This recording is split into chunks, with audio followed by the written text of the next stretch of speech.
نقاب کو اسلام کی شناخت کے ساتھ آج کی دنیا میں جوڑ دیا گیا ہے. جہاں ایک طرف مذہبی اسکالر علماء حضرات اس سوال کو قرآن اور حدیث کی روشنی میں دیکھتے ہیں، تو وہاں پہ میری کوشش یہ ہے کہ اس سوال کو تاریخ کی روشنی میں دیکھنے کی کوشش کروں. اس ایپیسوڈ کے اندر جو سوال آپ کے سامنے اٹھاؤں گا وہ یہ ہے کہ کیا دور جاہلیہ کے اندر خواتین منہ پر نقاب لیا کرتی تھیں یا نہیں. اس سوال کا پس منظر یہی ہے کہ کچھ لوگوں کا یہ خیال ہے کہ دور جاہلیہ کی عرب خواتین بھی نقاب لیا کرتی تھیں اور اسلام نے اس سلسلے کو جاری رکھا، جبکہ دوسری طرف وہ لوگ ہیں جو کہتے ہیں ایسا نہیں تھا. دور جاہلیہ کے اندر عورتیں نقاب نہیں لیتی تھیں اور یہ خصوصی طور پہ اسلام نے حکم نازل کیا یا حکم سنایا کہ عورتوں کو حجاب لینا ہے، جس کی کچھ لوگوں کی انٹرپریٹیشن یہ ہے کہ منہ پر بھی نقاب لینا ہے. حقیقت کیا ہے، تاریخ ہمیں کیا بتاتی ہے؟ اس سے پہلے کہ میں اس سوال کا جواب دوں، دو کلیریفیکیشنز دینا چاہوں گا.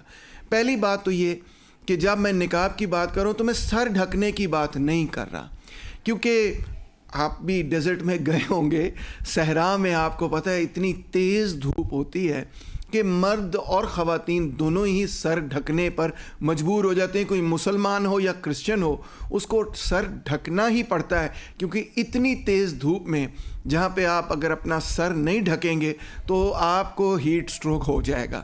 تو لہٰذا ایک تو صاف سی ضرورت ہے کہ وہاں کا کلائمیٹ اتنا گرم ہے کہ لوگ سر ڈھکیں گے ہی.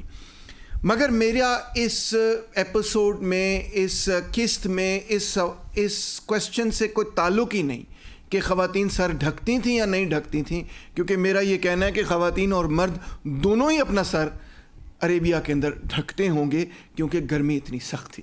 دوسری بات یہ کہنا چاہوں گا کہ میں پورے مڈل ایسٹ کی بات نہیں کر رہا. میں نے آپ کو آلریڈی یہ دکھا دیا ہے پچھلی قسط میں کہ جو عراق کی سویلائزیشن تھی، اس میں جب اسیرین اسٹیٹ بنا، بلکہ اسیرین ایمپائر بنا، تو 1240 قبل مسیح میں ہی انہوں نے نقاب کا تصور لوگوں کے اندر نہ صرف اتار دیا بلکہ اس کو قانون کا حصہ بھی بنا دیا. اور انہوں نے یہ کہا کہ جو آزاد عورت ہے وہ وہی ہوگی جو نقاب لے گی، اور وہ جو کہ غلام عورت ہے یا مزدور عورت ہے یا وہ جو کہ لونڈی ہے، وہ اگر کسی وقت بھی نقاب لے گی یہ ثابت کرنے کے لیے کہ وہ بھی ایک آزاد عورت ہے، تو اس کے لیے سخت سے سخت سزا بھی مقرر کر دی، بلکہ اس مرد کے لیے بھی سزا مقرر کر دی جو مرد اس بتائے نا کہ یہ در حقیقت آزاد عورت نہیں ہے اور یہ اپنے چہرے پر نقاب لے رہی ہے. تو یہ کلچر جو آلریڈی اسیرین پیریڈ میں 1240 قبل مسیح پھیل چکا تھا، وہ ظاہری بات ہے کہ اس علاقے کی مختلف اور ریاستوں کا کلچر بھی بن گیا. اس کو کرسچنز نے بھی اڈاپٹ کر لیا اور لہٰذا یہ بیزنٹین ایمپائر کا بھی کلچر تھا، اور جو سسانی ایمپائر تھا جس کو انگریزی میں ساسنید ایمپائر کہا جاتا ہے، اس نے بھی اس کلچر کو اڈاپٹ کر لیا تھا. تو میں اس ایریا کی بات نہیں کر رہا، میں بات کر رہا ہوں مکہ اور مدینہ کے علاقے کی. میں بات کر رہا ہوں اس علاقے کی جہاں سے اسلام نے جنم لیا، جہاں سے اسلام کی شروعات ہوئی، جہاں پہ اسلامی انقلاب ہوا. یعنی کہ خصوصی طور پہ وہ علاقہ جو کہ فرسٹلی مکہ اور مدینہ کے ارد گرد ہے، اور پھر اس کے ساتھ ساتھ جو حجاز کا علاقہ ہے اور جو نجد کا علاقہ ہے، یہ علاقے جس کو آج ہم سعودی عربیہ کہتے ہیں. کیا یہاں پہ خواتین، عرب بدو خواتین کے کلچر کا یہ حصہ تھا کہ وہ چہرے پر نقاب لیں یا نہیں؟ میری تحقیق کے مطابق اگرچہ بیزنٹین سویلائزیشن اور سسنی سویلائزیشن کا ایک بہت بڑا اثر بھی تھا عرب سویلائزیشن پر، مگر اس کے ساتھ ساتھ کیونکہ عربز ڈیزرٹ میں رہتے تھے، ایک ایسے علاقے میں رہتے تھے جہاں کوئی کوٹ ان کوٹ سویلائز بندہ جاتا ہی نہیں تھا، جہاں پہ انتہائی غربت تھی، جہاں پہ انتہائی تنگ اور مشکل حالات ہوا کرتے تھے. بلکہ ایک طرح سے یہی وجہ ہے کہ عربز کو سسانی ایمپائر یا بیزنٹین ایمپائر نے کانکر ہی نہیں کیا، کیونکہ وہ اتنے گرم علاقے میں رہتے تھے، ایسے صحرا میں رہتے تھے کہ دونوں ساسانی ایمپائر اور بیزنٹین ایمپائر والے لوگ یہ کہتے تھے کہ ان کو کانکر کر کے ہم نے حاصل ہی کیا کرنا ہے، یہ تو صحرا کا علاقہ ہے، ان کو اپنے حال پہ چھوڑ دیا جائے. تو لہٰذا عربز کو زمانے میں بہت وائلڈ سمجھا جاتا تھا کہ یہ تو وائلڈ لوگ ہیں، جس طرح کہ جنگلات میں کوئی رہتے ہوں یا صحرا میں لوگ رہتے ہیں، یہ اس قسم کے لوگ ہیں، نومیڈک پیسٹرلسٹ ان کا لائف سٹائل ہے. اس کی وجہ سے عربس کا اپنا ایک ڈسٹنکٹیو کلچر بھی تھا، زبان بھی مختلف تھی اور ریلیجن میں کچھ چیزیں میچ بھی کرتی تھیں، مگر کلچر میں بہت ساری چیزیں مختلف بھی تھیں، ایون ریلیجن میں بہت ساری چیزیں مختلف بھی تھیں. یعنی کہ عربس کی اپنی ثقافت تھی جو کہ ساسانی ثقافت یعنی کہ جو پرشین اس پیریڈ کا ایمپائر تھا اور بیزنٹین کرسچن ایمپائر اس پیریڈ کا تھا، ان دونوں سے مختلف تھی. اب پری اسلامک عربس کی کچھ ڈسکرپشن ہمیں قرآن پاک میں بھی ملتی ہے، وہ آپ کو ترجمے میں سناؤں گا، آپ اس کو عربی میں بھی سن سکتے ہیں، اردو میں بھی پڑھ سکتے ہیں. بسم اللہ الرحمن الرحیم. قرآن میں لکھا ہے اینڈ وین دے کمٹ فحاشا، یعنی جس کو ہم اردو میں کہتے ہیں فحاشی. کیا وہ فحاشی تھی؟ Going round the Kaaba in naked state, every kind of unlawful sexual intercourse etc. They say we found our fathers doing it and Allah has commanded us of it. Say nay, Allah never commands of fahisha. Do you say of Allah what you know not?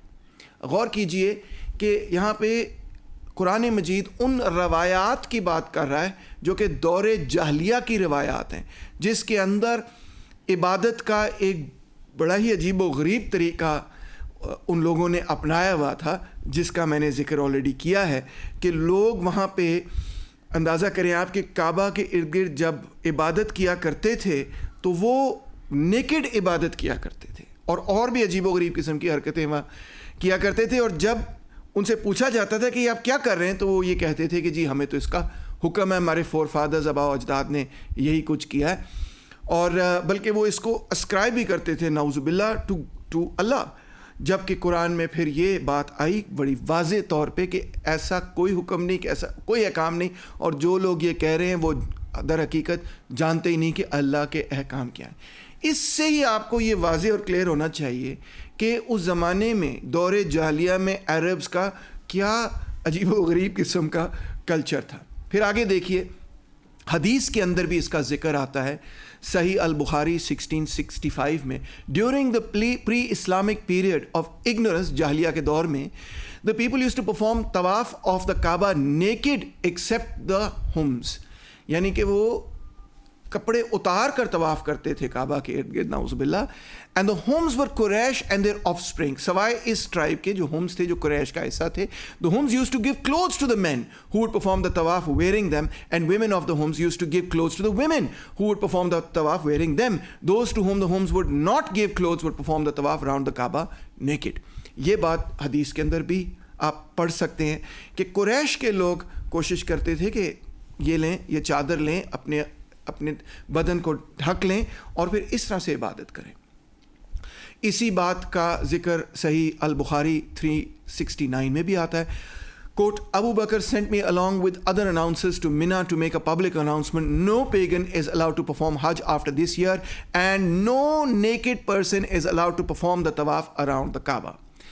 یہ بھی بات clear ہوئی کہ یہ ایک ایسا tradition تھا جو کہ دور جاہلیہ کے اندر قائم تھا اور اسلام نے اس ٹریڈیشن کو ختم کیا. میں نے آپ کو بات یہ صرف اس لیے بتائی کیونکہ اس سے آپ کو اندازہ ہوگا کہ دور جاہلیہ کے اندر یا پری اسلامک پیریڈ کے اندر کیا کلچر تھا لوگوں کا عربس کا. اس بات کو سیکولر ہسٹورینز بھی لکھتے ہیں.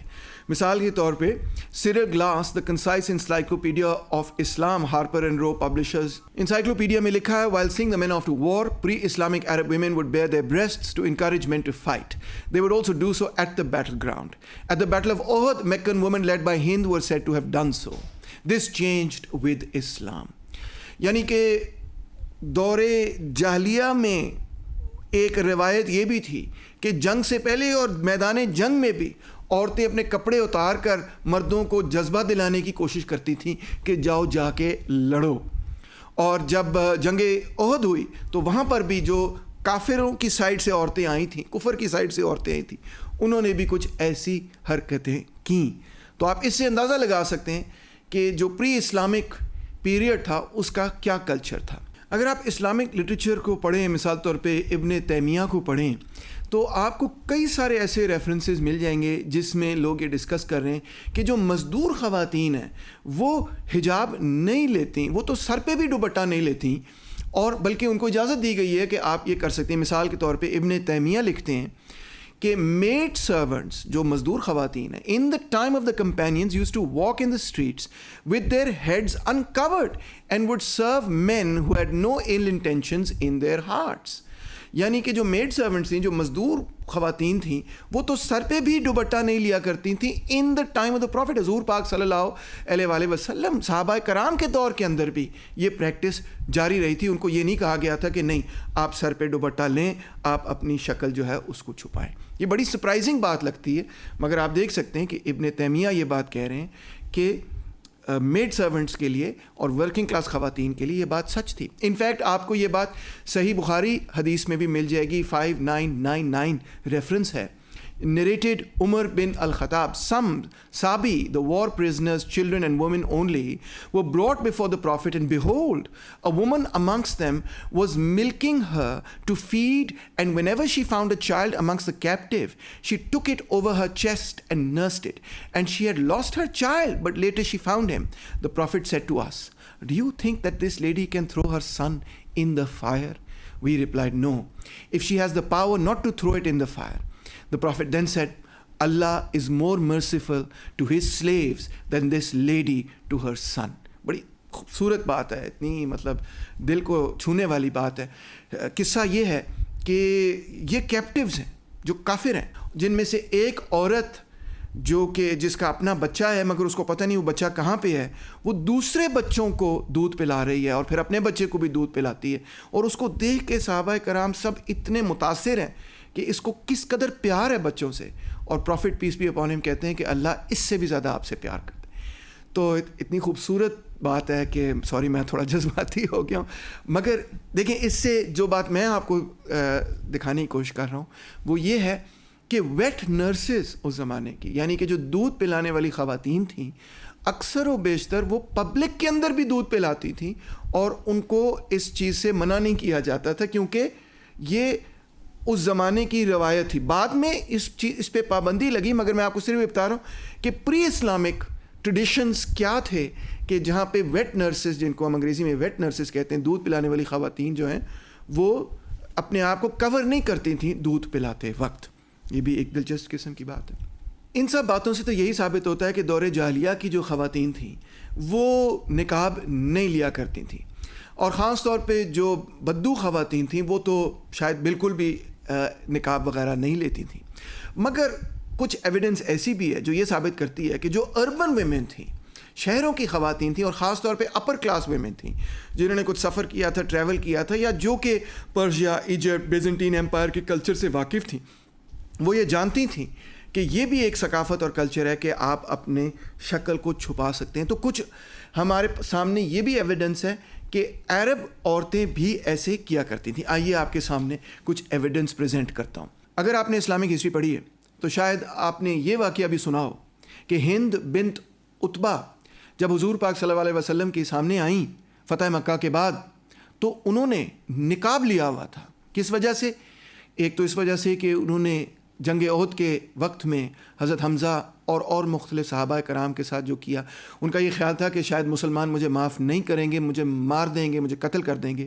مگر profit piece be upon him نے ان کو فرگیو کیا اور انہوں نے اسلام کو قبول کیا. یہ واقعہ بڑا دلچسپ ہے, کسی اور وقت تفصیل سے آپ کو سناؤں گا, مگر اس وقت اتنا ہی کہنا کافی ہے کہ اسلامک سورسز یہ بتاتی ہیں کہ اس وقت جب ہند حضور پاک صلی اللہ علیہ وسلم کے سامنے آئیں تو انہوں نے نقاب لیا ہوا تھا. اس کا مطلب ہے نقاب کا ٹریڈیشن تھا اس پیریڈ کے اندر, لوگ اس کے بارے میں جانتے تھے. اسی طرح اور پیچھے اگر آپ چلے جائیں اور آپ امرؤ القیس کی پوئٹری دیکھیں جو کہ پری اسلامک پوئٹ ہیں, تو اس میں آپ کو ریفرنسز ملیں گے. مثال طور پہ many is the fair veiled lady whose tent few would think of seeking. I've enjoyed sporting with, and not in a hurry either, slipping past packs of watchmen to reach her, with a whole tribe hankering after my blood, eager every man jack to slay me. اس قسم کی شاعری پری Islamic period میں بڑی common ہوا کرتی تھی. مگر reference میں آپ کو صرف یہ دیکھ رہا ہوں کہ یہ قیس کی جو شاعری ہے اس کے اندر many's the fair veiled lady کا ذکر ہے. اس کا مطلب ہے کچھ خواتین ایسی تھیں پری اسلامک پیریڈ کے اندر جو نقاب لیا کرتی تھیں. اسی طرح ایک اور ریفرنس آپ کو دیتا ہوں شاعری سے. How my heart aches for Umayma after my desire, may God grant her a life of ease. She went away, she stirred my delight, never lowering her veil.